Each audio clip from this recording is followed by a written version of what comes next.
भारतीय इतिहास के पन्नों को पलटकर देखा जाए तो उसमें एक दौर का जिक्र तब भी मिलता है जब भारत पूरी दुनिया में विश्व गुरु के तौर पर अपनी एक अलग पहचान रखता था और पूरा विश्व भारत को सोने की चिड़िया के तौर पर जानता था।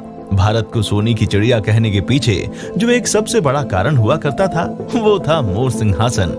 इस सिंहासन की अपनी ही एक अलग पहचान हुआ करती थी। कहा जाता है कि इस सिंहासन को बनाने के लिए जो धन इस पर लगाया गया था उतने धन में 2 ताजमहलों का निर्माण किया जा सकता था। एक समय था जब भारत दुनिया के सबसे अमीर देशों में शामिल हुआ करता था, जिसके चलते हर कोई हमारे देश पर शासन करने का सपना देखता था। भारत पर शासन करने के मकसद से यहाँ पर कई लोगों द्वारा भारत पर आक्रमण भी किया गया और कई राजाओं द्वारा राज भी किया गया। वहीं हमारे देश पर अंग्रेजों ने भी काफी लंबे समय तक अपनी हुकूमत चलाई और इस दौरान भारत को कई तरह के नुकसान भी हुए। जहाँ पहले भारत देश को एक सोने की चिड़िया होने का दर्जा मिलता था, वहीं भारत को मिला ये दर्जा अब पूरी तरह खत्म हो चुका है। किन कारणों से हमारे देश को ये दर्जा मिला हुआ था, आइए जानते हैं। मोर सिंहासन। मोर सिंहासन का निर्माण शाहजहां द्वारा 17वीं शताब्दी में शुरू किया गया था। इस सिंहासन के निर्माण के लिए शाहजहां ने काफी खर्चा किया था। इस सिंहासन को बनाने के लिए करीब 1000 किलो सोने का प्रयोग किया गया था। इतना ही नहीं, इस सिंहासन में कई बेशकीमती पत्थर जुड़े हुए थे। इन पत्थरों के अलावा इस सिंहासन की शान कोहिनूर हीरे ने और ज्यादा बढ़ा दी थी। ये हीरा भी इस सिंहासन में लगा हुआ था। वहीं इस सिंहासन की कीमत की बात करें तो इसकी कीमत करीब 4.5 अरब बताई जाती है। कोहिनूर हीरा। कोहिनूर हीरे का जिक्र आप लोगों ने कई बार सुना होगा। आपको पता ही होगा कि ये हीरा भारत के पास हुआ करता था, जिसके बाद ये हीरा कई लोगों के हाथों से गुजरते हुए आज इंग्लैंड की रानी के ताज की शान बढ़ा रहा है। उस समय पूरे विश्व में इस हीरे का आकार सबसे बड़ा हुआ करता था। वहीं कहा जाता है कि ये हीरा 5000 साल पुराना था। भारत के उस्मान अली खान थे दुनिया के सबसे अमीर आदमी। हैदराबाद के शासक उस्मान अली खान को टाइम मैगजीन द्वारा साल 1937 में दुनिया का सबसे अमीर आदमी घोषित किया गया था।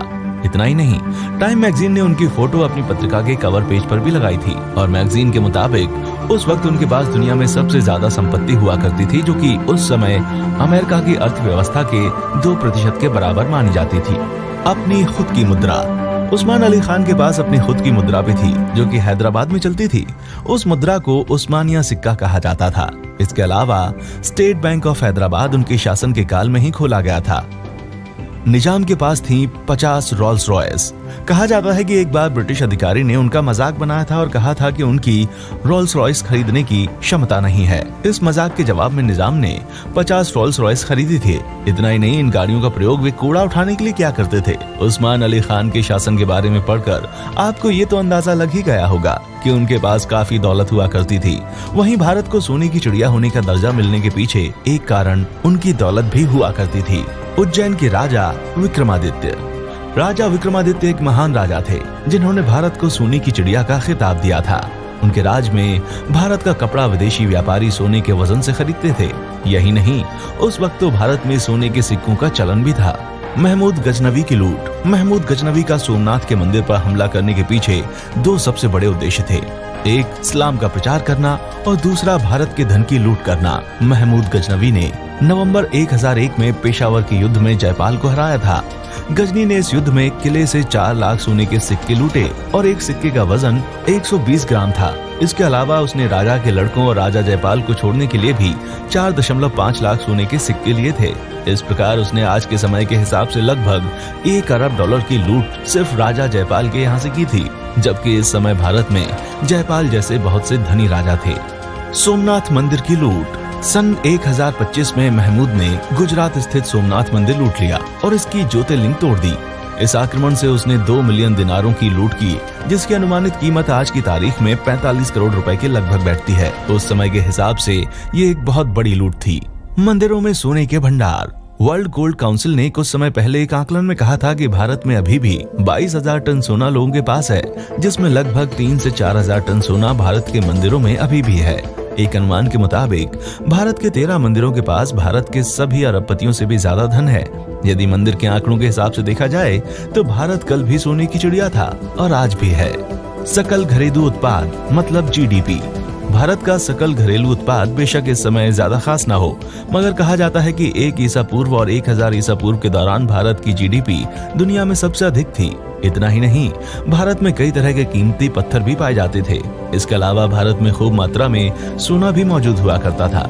लेकिन वक्त के साथ साथ इन सभी चीजों में गिरावट आने लगी। भारत के राजाओं की मेहनत।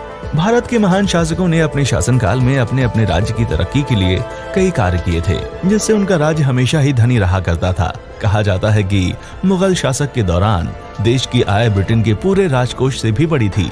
इसके अलावा भारत में ही सबसे पहले वस्तु विनिमय प्रणाली चलती थी। भारत कई चीजों का आयात और निर्यात भी किया करता था।